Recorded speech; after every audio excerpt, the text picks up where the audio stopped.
everybody, my name's Andrew. I'm here at SoCo Customs. I break bolts, I make bolts, you know, all that kind of stuff. Hey guys, I'm Brian with SoCo Customs. You're probably more used to seeing me because I do all the media here. Hey, what's up guys? Billy down here at SoCo. I'm one of the partners. Just kind of do all the things. Jack of all trade, master of none, as Andrew would say. Hey, I'm Michael. I'm a mechanic here at SoCo Customs.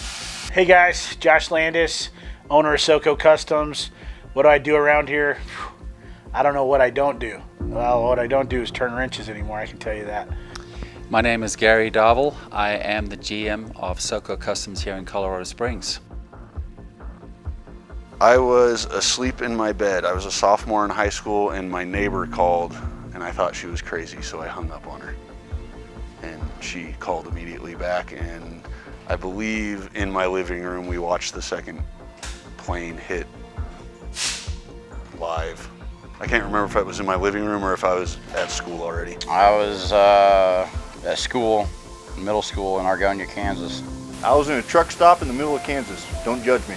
I remember I was sitting in social studies and I had heard a plane had hit a tower in New York City and kind of wrote it off as an accident because it was before the second plane hit, and then the school was extremely hush about it throughout the day but canceled all after school programs. So I remember riding the bus home and my mom told me not to turn on the TV, and I'm thinking, okay, I've been especially good lately, so I can't be grounded or anything. Why is that? And my mom told me that she didn't want me to come across a news station. She wanted to be the one that could talk me through a lot of that stuff.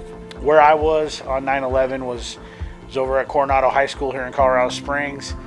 Got pulled down into the fine arts department, put in a room, and they rolled in one of them big old box TVs and turned on the TV, and what I saw was devastating. It was scary, and man, I just remember that day like it was yesterday, watching the second plane hit and all that was going on at the Pentagon.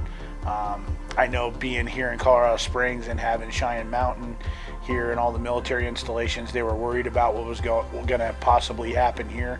So a little bit of a scary time for a 17-year-old kid.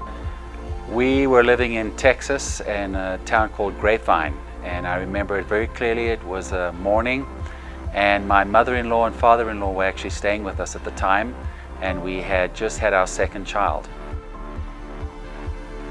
Well, I suppose I gained some respect for unity and how people can come together in hard times. Something that positive that came out of it, really unified the nation, something that we need nowadays. Brought everybody together. It didn't matter what creed they were from, what race or anything. Just like it should be always. We should always remember that and have a reminder to treat everybody as one of our neighbors for sure. How it sort of impacted me was, especially throughout the years, probably 7 years after that, when all my friends and I turned 18, just understanding the draw that many of them had to go and fight overseas to ensure that something like this never happened, to ensure that our freedom was really never under attack, and just gave me a really big understanding for people to go off and join the military. As far as something positive to take from 9/11, all I really have for that, I guess, would be that was the only time in my life that I saw Americans really unify and come together as one, which is something we all need now. Family.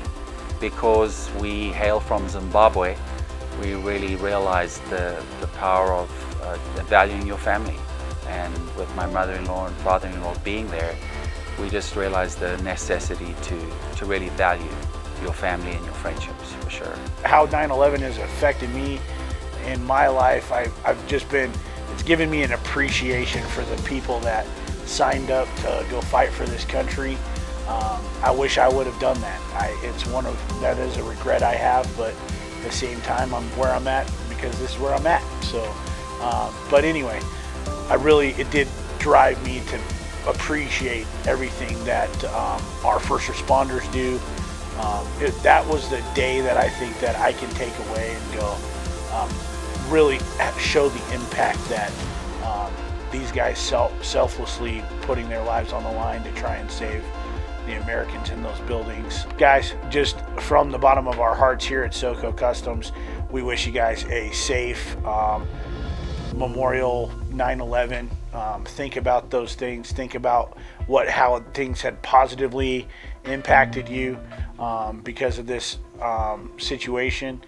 I don't ever want to just dwell on the negative, but obviously the lives that were lost that day, our hearts go out to the people that are dealing with the grief of that. And we appreciate everything that you guys do for us.